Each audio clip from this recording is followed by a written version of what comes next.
The Galactic Assembly had existed for 12 million years. In all that time, it had seen countless species rise from their birth worlds, reach for the stars, and either join the great civilization of the cosmos or fade into extinction.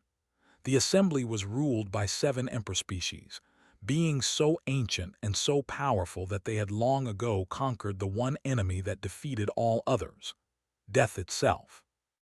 They had been the first to achieve immortality. They had abandoned their flesh bodies millions of years ago and now existed as patterns of pure thought, living inside vast crystalline networks that floated through the void between galaxies. Each mind could split into thousands of copies, experience thousands of different things at once, and then merge back together to share all those experiences. They had not lost a single consciousness to death in over 8 million years. They had taken a different path. They were massive creatures, slow and patient, whose bodies regenerated endlessly. Cut one in half and both halves would grow into complete beings. Burn one to ash and the ash would slowly reassemble. The oldest, the one called the Eternal, had been alive since before humanity's ancestors had climbed down from the trees. They were perhaps the strangest of all.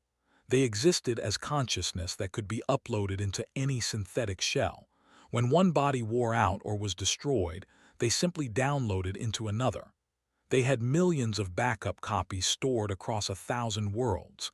Death, to them, was merely an inconvenience, like losing a favorite shirt. The other 4 emperor species had their own methods. The who existed outside normal time, the who had merged their minds into a single collective that could not die as long as one member survived, the energy beings who fed on starlight, and the mysterious pale ones who had transcended physical form entirely. Together, these 7 species had guided the galaxy for millions of years. They had seen empires rise and fall. They had watched stars be born and die. They had grown so old that individual mortality seemed to them like a quaint relic of primitive times, something they studied in academic courses the way a human might study ancient cave paintings. So when humanity sent their first diplomatic mission to request observer status in the Assembly, the emperors were amused more than anything else. Here was a species that lived, at most, a single century. They built monuments to remember their dead. They wrote histories so future generations would know what past generations had done. They clung desperately to the idea of legacy, of being remembered, of leaving something behind. How sad, the emperors thought, how limited. These creatures knew they would end, and that knowledge shaped everything they did. The Supreme Lattice, who spoke for was the one who proposed granting humanity's request, not because humanity had anything valuable to offer, but because observing them might be interesting. It had been so long since the emperors had encountered a truly mortal species that still had ambition. Most mortal races either destroyed themselves before reaching the stars or gave up and accepted their limitations. Humanity did neither.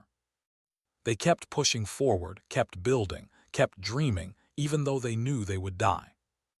"Let them come," had said, its crystalline form pulsing with soft light. "Let us see what these brief creatures have to say for themselves." And so humanity was invited to send an ambassador to the Eternal Spire, the great station that served as the Assembly's seat of power. The station orbited no star. It drifted through the empty space between galaxies, powered by technologies so advanced that humanity could not even begin to understand them. The journey there took human ships 3 months, even with the fastest drives they had. Ambassador was 42 years old when she arrived at the Eternal Spire. She was a tall woman with dark hair that was just beginning to show streaks of gray. Her eyes were sharp and intelligent, and she carried herself with a quiet confidence that came from years of difficult negotiations on Earth and in the colonies. She was not alone. With her came a small diplomatic staff, various assistants and experts who would help her navigate the complex politics of the Assembly. But there was one other person with her, someone who was not part of the official delegation at all. Was 81 years old. He was father, a retired diplomat who had spent his life serving humanity in various posts across the solar system. He had been the one who first inspired to enter the diplomatic service. He had taught her how to listen, how to read people, how to find common ground even with those who seemed impossibly different. Was dying. The doctors had given him perhaps 6 months, perhaps a year. His heart was failing, his lungs were, and his body was simply wearing out after 8 decades of use. He could have stayed home, spent his final days in comfort on Earth. But when he learned that his daughter would be the first human to address the Galactic Assembly, he had insisted on coming. "I have to see it," he had told her. "I have to see the stars one more time. I have to see what we've achieved. I can't die without knowing that everything we worked for actually led somewhere." Had tried to talk him out of it. The journey would be hard on him. The station's environment would be unfamiliar. If something happened to him out here, so far from home, there would be nothing anyone could do. But it just smiled that gentle smile of his and said, "Then I'll die among the stars. That doesn't sound so bad." When their ship docked at the Eternal Spire, the Emperor's representatives were waiting. They had sent a small crystal drone to greet them, a piece of vast consciousness housed in a portable shell. They had sent one of their younger members, a being that was only 200,000 years old. The representative looked almost human, having downloaded into a synthetic body designed to make diplomatic interactions easier. They watched as helped her father down the ship's ramp, moved slowly, leaning heavily on a cane in one hand and his daughter's arm with the other. He was connected to a small oxygen unit that helped him breathe. Each step seemed to cost him effort. The crystal drone observed this with something like confusion. "The elderly unit is malfunctioning," it said through its translation systems. "Why has it not been repaired or replaced?" Felt her jaw tighten, but she kept her voice calm. "My father is not malfunctioning. He is simply old. His body is wearing out. This is natural for our species." "But surely you could install him in a more efficient shell," the representative said. "We could provide one. It would take only a few hours." "Thank you, but no," said. "He prefers to remain as he is." Chuckled softly, his breath wheezing slightly. "I've had this body for 81 years. I'm rather attached to it, literally."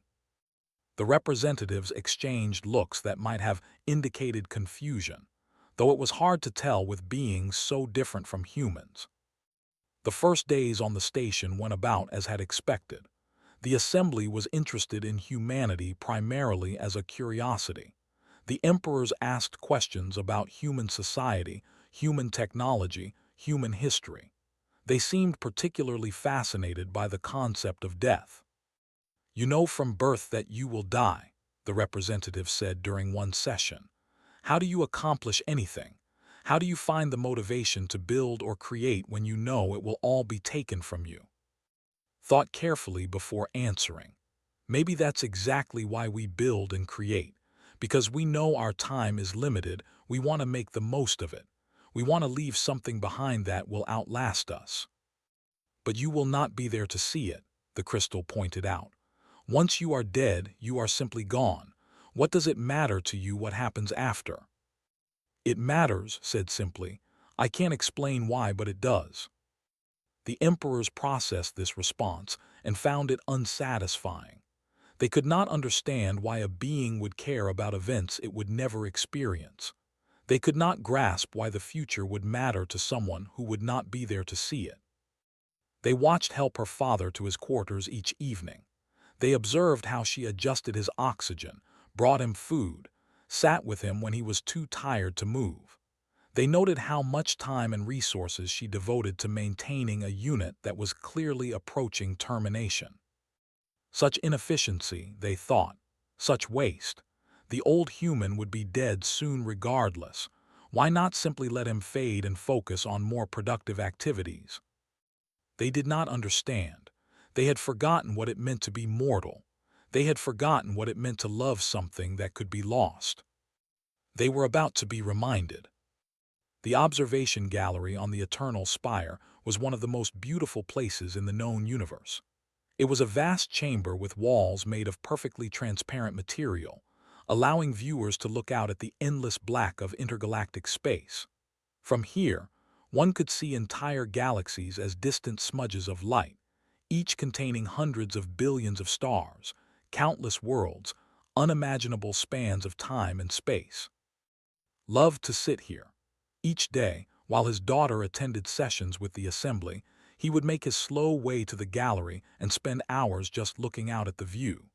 The station staff had learned to leave a comfortable chair near his favorite window, along with a small table for his water and his medications.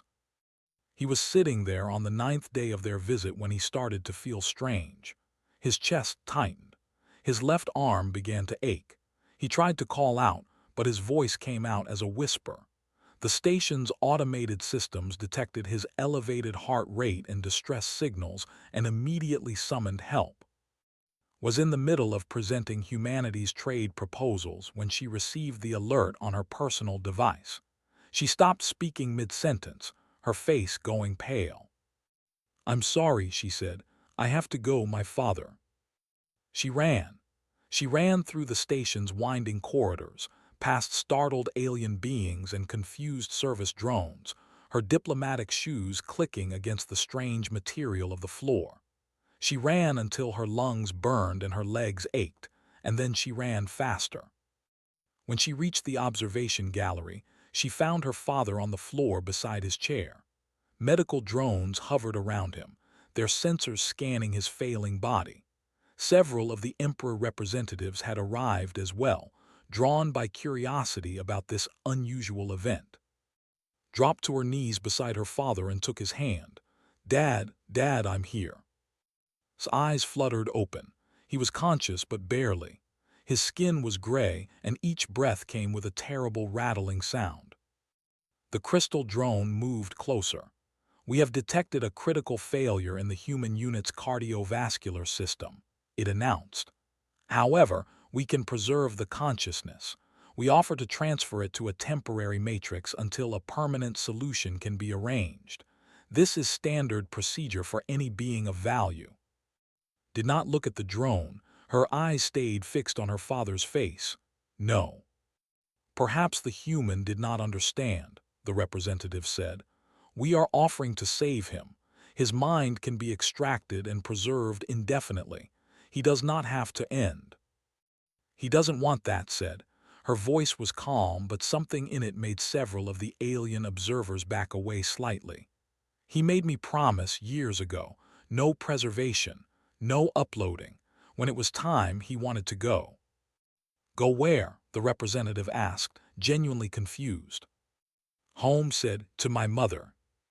The representatives ran this through their translation systems multiple times, but it continued to make no sense. Home was wherever one's current form resided, and Smother had been dead for 11 years, according to the human's earlier cultural briefings. Her patterns were scattered, unrecoverable by any technology the emperors possessed. There was nothing to go to. There was no home. Coughed weakly, he whispered, "I can see the stars." Looked up at the vast window, at the distant galaxies that hung in the void like jewels scattered on black velvet. "I see them too, Dad. They're beautiful." "Your mother's voice was fatting. She would have loved this. She always wanted to see the stars." "I know, Dad, I remember.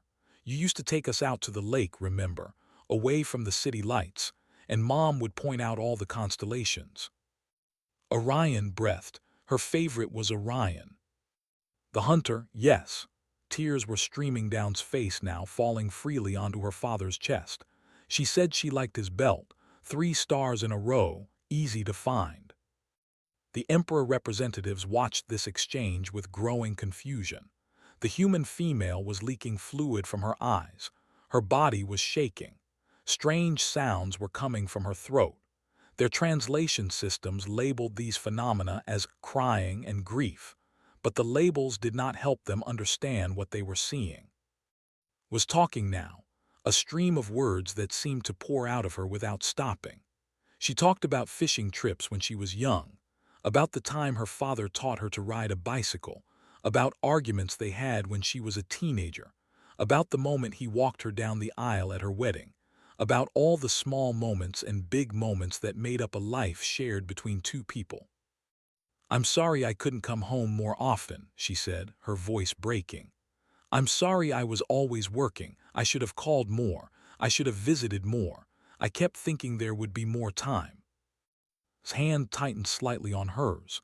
"You made us so proud every day, every single day." "Don't go," whispered. "Please don't go." "I have to, sweetheart. Your mother is waiting. She's been waiting so long. Tell her I love her. Tell her I miss her. Tell her I'm sorry I couldn't fix her garden like I promised." Smiled, a faint movement of his lips that seemed to cost him his last reserves of strength. "She knows. She's always known." And then, surrounded by beings who had existed since before his species discovered fire, took one final breath, squeezed his daughter's hand and was gone. Did not scream. She did not rage or thrash or fight. She simply sat there, holding her father's hand, her body bent over his as though she could protect him from something that had already happened. She pressed her forehead to his chest and wept, the sound of it echoing in the vast gallery, the most human sound the Emperor representatives had ever heard. Supreme Lattice found itself running calculations that made no sense. It was trying to quantify what it was observing, trying to reduce the scene before it to data that could be understood and filed away. But the numbers would not resolve. There was something here that its vast crystalline networks could not process. The which had existed in one form or another for 6 million years, experienced what it could only describe as a processing error. Its consciousness stuttered and jumped, unable to integrate what it was seeing into its existing frameworks of understanding. The eternal, the oldest living individual in the known universe, felt something it had not felt in over 3 million years. It was a ghost sensation, a memory of something that had been edited out of its perpetually regenerating cells long ago. It took several minutes for the eternal to recognize what it was, the phantom feeling of a heart that could break. They stayed in the observation gallery for hours. None of the Emperor representatives left. None of the automated systems came to remove the body. The entire station seemed to have paused, as though the universe itself was holding its breath. Never moved from her father's side. She talked to him even though he could no longer hear her, telling him about her hopes and fears, about the future she wished he could see, about how much she would miss him. She sang a song, off-key and broken, that her mother had sung to them both when was a child. The emperors listened. For the first time in millions of years, they truly listened to something that was not a petition or a report or a request for their ancient wisdom. They listened to grief. And they began to understand that they had forgotten something essential about existence, something that these brief, fragile creatures had never lost. The Galactic Assembly postponed all proceedings for 9 standard days. This was the first such postponement in over 4 million years. When questioned about this decision, the 7 Emperor species could not adequately explain their reasons. They said it was out of diplomatic courtesy, respect for the human delegation's loss. But the truth was stranger and more troubling. They could not stop thinking about what they had witnessed. Supreme Lattice, whose crystalline network spanned 3 galaxies and contained more information than all of humanity's libraries combined, found itself returning again and again to a single moment. The way it held her father's hand. Such a simple thing, such a small gesture, and yet it seemed to contain something that, for all its vast intelligence, could not fully grasp. They had not formed a new genuine memory in 600,000 years. Everything they experienced was and indexed, filed away alongside billions of identical observations. They had seen stars born and die. They had watched civilizations rise and fall. They had processed so much information that nothing surprised them anymore. Nothing mattered in the way things used to matter when they were young. But grief had mattered to her. It mattered more than anything could remember experiencing in its entire vast existence. The loss of one elderly human, A single consciousness among billions had shattered something in that woman, and watching her pain had shattered something in two. That was having similar difficulties. They had existed as consciousness for so long that they had forgotten what it meant to be unique. Any individual could make copies of themselves. Any death could be reversed by loading a backup. The itself was composed of millions of merged personalities, none of which could remember being separate anymore. Knew exactly who her father was. He was not a backup or a copy or a pattern. He was born on Earth 81 years ago, bearer of specific memories and experiences and relationships that existed nowhere else in the universe. When he died, all of that was simply gone. Irreplaceable, irretrievable. They tried to imagine how that would feel. It tried to access the relevant emotional subroutines, to model the experience of loving someone who could truly end. The attempt caused processing errors across 37% of its network. The Eternal sat alone in its quarters, which were the size of a small moon, and thought about time. The Eternal had lived for over 3 million years. In all that time, it had never once feared death. Why would it? Death was not possible for the. Even if you destroyed one completely, its cells would eventually regenerate from scattered traces. But because death was impossible, so was urgency. The Eternal could afford to wait for anything. If it missed an opportunity today, another would come tomorrow, or next year, or next millennium. Nothing was truly precious because nothing could truly be lost. Had one father, one chance, one finite, irreplaceable window to know him and love him and learn from him. And in that observation gallery, watching him slip away, she had not wasted a single moment. Every word she spoke had been meaningful. Every touch had been intentional. Every tear had been earned. The Eternal realized, with something approaching horror, that it could not remember the last time anything had felt meaningful. The last time it had done something because it mattered, not just because it was possible. When Ambassador returned to the assembly chambers on the 10th day, she looked different. Her eyes were tired. Her face was drawn. But she carried herself with a quiet dignity that made even the most ancient beings in the room pay attention. She did not speak at first. She simply took her seat at the human delegation station and waited, her hands folded in front of her expression unreadable. Supreme Lattice was the one who broke the silence. "Ambassador, we wish to express our condolences for your loss." "Thank you," said. Her voice was steady, but something in it suggested depths that had not been there before. "We have questions," continued, "if you are willing to answer them." Nodded. "How do you bear it?" asked. The crystal's light pulsed with colors that the translation systems could not interpret, patterns that might have been confusion or anguish or something in between. Knowing that everyone you love will end. Knowing that you will end. How do you wake up each morning and face a universe that will eventually take everything from you? The chamber was silent. Every representative of every emperor species leaned forward, waiting for the answer. Was quiet for a long moment.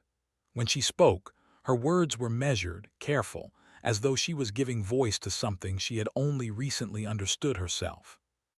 "When my mother died," she said, "I thought the world should stop. I couldn't understand how the sun could keep rising, how other people could keep living their lives, how anything could keep going when something so important had ended. My father found me sitting outside our house, staring at the sky, and he sat down next to me. He didn't say anything for a long time. Finally, he said, 'The sun rises because it doesn't know any better, but we rise because we do know. We know how rare and precious each day is. We know how easily it could all end. And that knowledge is what makes us get up and try again.'" She paused, swallowing hard. "You ask how we bear it. The answer is, sometimes we don't. Sometimes the weight of it crushes us. Sometimes we break. But we also know something that you seem to have forgotten. We know that every moment matters. Every choice has consequences. Every relationship is precious because it's temporary. We can't afford to waste time because we don't have much of it. We can't afford to leave things unsaid because we might not get another chance." She looked around the chamber, meeting the eyes or sensors or receptive crystals of each emperor species in turn. "You've conquered death," she said. "Congratulations. You can exist forever. But I wonder, in all your millions of years, when was the last time you truly lived? When was the last time something mattered so much that losing it would break you? When was the last time you told someone you loved them, knowing that those words might be the last?" The silence in the chamber was absolute. "How do you bear it?" asked, and her voice was gentle now, almost pitying. "Knowing that nothing you love ever will." The Eternal was the first to respond, though it took several minutes for it to formulate words. Its voice, when it came, was thick with something the translators could not identify. "We don't bear anything," it said slowly. "We simply exist. We continue. We observe, but we do not feel, not truly, not anymore. We have forgotten how." "Perhaps," said, "that is a kind of death too." The Assembly voted that day to grant humanity full membership in the galactic community, not provisional status, not observer privileges, full membership with all the rights and responsibilities that entailed. The vote was unanimous, the first unanimous vote in over 2 million years. When questioned about their decision afterward, none of the emperor species could adequately explain it. They spoke of humanity's potential, their ambition, their unique perspective. But the truth was simpler and more profound. They had admitted humanity because the humans possessed something the immortal emperors had lost so long ago they had forgotten it ever existed. They possessed mortality. They possessed the knowledge that everything ends. And that knowledge, the emperors were beginning to understand, was not a curse. It was a gift. It was the gift of meaning, the gift of urgency, the gift of love that mattered because it could be lost. Returned to Earth 3 months later, carrying her father's ashes in a small container. She traveled to the lake where they used to go when she was young, the place where her mother had taught her to find Orion in the night sky. She scattered the ashes there, watching them drift across the dark water, catching the light of distant stars.